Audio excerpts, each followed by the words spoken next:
مفتی صاحب فرمائیے دونوں باتیں.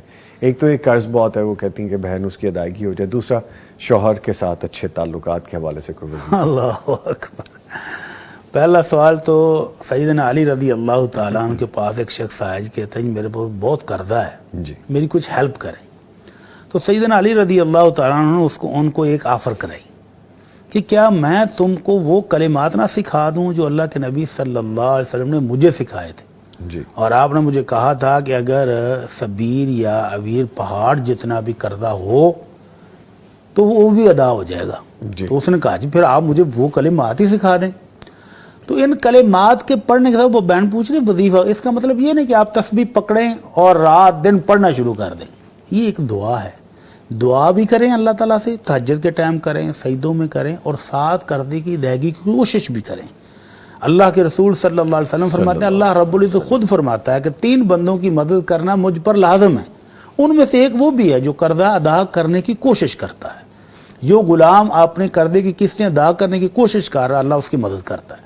تو مدد کریں گے، اللہ کی مدد آئے گی جب آپ کوشش کریں گے. دعا یہ ہے، اللہم اکفنی بحلالک عن حرامک واغننی بفضلک عمن سواک، کہ اللہ اپنے فضل و کرم سے مجھے غنی کر دے، اور اللہ کسی کا محتاج نہ کرنا، اپنے در کا مجھے محتاج بنا لے.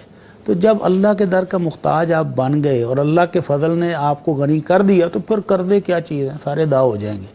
تو اس دعا کو پورے یقین اور ایمان کے ساتھ اپنے سجدوں میں، اپنی تہجد میں مانگیں. ٹھیک ہے. اور دوسرا سوال ہے کہ خامد کے اور اس کے درمیان پیار پیدا ہو جائے، تو اس کو پیار کی تو اللہ کے نبی صلی اللہ علیہ وسلم نے خود بتایا ہے صلی اللہ کہ فرمایا صلی اللہ علیہ وسلم، لم یرا للمتحابین مثل النکاح، کہ نکاح سے زیادہ محبت بڑھانے والی کوئی چیز دیکھی ہی نہیں گئی. تو ان کا تو نکاح ہو چکا ہے، شادی ہو چکی ہے، اب مسئلہ کہاں ہے؟ تھوڑی سی اپنی خدمت میں اضافہ کر دیں. اللہ کے نبی صلی اللہ علیہ وسلم کے پاس ایک صحابیہ آئیں، جی تو آپ نے پوچھا کہ شادی شدہ ہو؟ کہنے لگے جی ہاں اللہ کے رسول میں شادی شدہ ہوں.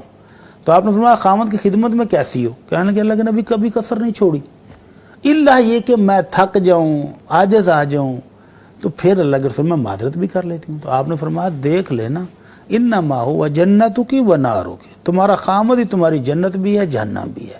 یعنی اگر خدمت کر کے تم خامد کو راضی کر چکی ہو تو جنت ہے، اور اگر تمہارا خامد تو اس سے ناراض ہے تو سمجھ لو پھر معاملہ گڑبڑ ہے. ٹھیک. تو ہماری اس بہن کو ہمارا وظیفہ یہ ہے کہ اپنے خامد کی خدمت میں پہلے کی نسبت 50% یا 100% اضافہ کر دیں، انشاءاللہ محبت پیدا ہو جائے. اس کی ڈوز بڑھا دیں. ہاں جی، آپ کہہ رہے ہیں. ٹھیک. اس کے ساتھ میں مفتی صاحب کی اجازت سے کچھ اضافہ کرنا چاہوں گا. یہ وظائف کے تو ماہر یہی ہیں، لیکن قرآن مجید کی ایک آیت ہے، جی میں یہ چاہوں گا کہ وہ ہماری بہن محترمہ اس آیت کو کثرت سے پڑھا کریں. وہ دعا ہی ہے، ربنا حب لنا من ازواجنا وذریاتنا قرۃ اعین وجعلنا للمتقین اماما. یہ سورۃ فرقان کی 74 نمبر آیت ہے. ترجمہ اس کا یہ ہے کہ اے ہمارے رب، ہمیں ایسی بیویاں اور ایسے خاوند عطا فرما، قرۃ اعین، اور ایسی اولاد عطا فرما جو ہماری آنکھوں کی ٹھنڈک ہو، وجعلنا للمتقین اماما، اور ہمیں نیک لوگوں کا، پرہیزگار لوگوں کا امام بنا دے، مقتدا بنا دے. تو یہ عملی وظیفہ جنہوں نے بتایا مفتی صاحب نے، وہ ہماری بہن محترمہ یہ بھی کریں، اور ساتھ یہ آیت قرآن مجید کی پڑھتی رہیں، تو انشاءاللہ امید ہے کہ باہمی محبت میں اضافہ ہو جائے گا انشاءاللہ. ماشاءاللہ. مفتی صاحب پلیز.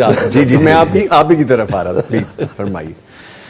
وہ یہ ہے کہ بسا اوقات بیویاں اپنے خامدوں کے مکمل حقوق ادا کر رہی ہوتی ہیں، وہ کوئی کسر نہیں چھوڑتی، اپنی طاقت سے بڑھ کر بھی وہ کر رہی ہوتی ہیں، لیکن خامدوں کی بچپن سے ان کے خاندان میں تربیت نہیں ہوئی ہوتی. وہ اپنی بیوی کی اچھی خدمت کے باوجود، محبت کے باوجود، ہر طرح کے حقوق ادا کرنے کے باوجود ان کی طرف توجہ نہیں دیتے.